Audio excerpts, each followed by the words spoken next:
Hello viewers, আসসালামু আলাইকুম। Computer data info চ্যানেলে আপনাদের স্বাগত। মাইক্রোসফট ওয়ার্ডে কিছু বাংলা শব্দ লিখব।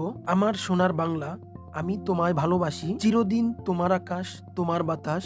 এই শব্দগুলো লিখলাম। এবার আমরা দেখতে পাচ্ছি প্রত্যেকটি লেখার নিচ দিয়ে লাল দাগ রয়েছে। এই লাল দাগগুলো পার্মানেন্টলি মুছে ফেলবো কিভাবে এবং পরবর্তীতে নতুন কোনো পেজ নিয়ে বাংলা লিখলে এই লেখাগুলো যেন আর না আসা, এই ভিডিওর মাধ্যমে আমরা শিখবো। চলুন দেখা যাক সেটি কিভাবে করতে হয়। এই যে উপর একটি আইকন দেখা যাচ্ছে, এটির নাম হচ্ছে কাস্টমাইজ কুইক অ্যাক্সেস টুলবার, অথবা এই কাস্টমাইজ কুইক অ্যাক্সেস টুলবার যদি না পান সেক্ষেত্রে বাম পাশে অফিস বাটন দেখা যাচ্ছে। এই অফিস বাটনে মাউস দ্বারা প্রেস করুন। প্রেস করার সাথে সাথে এরকম একটি পেজ শো করবে।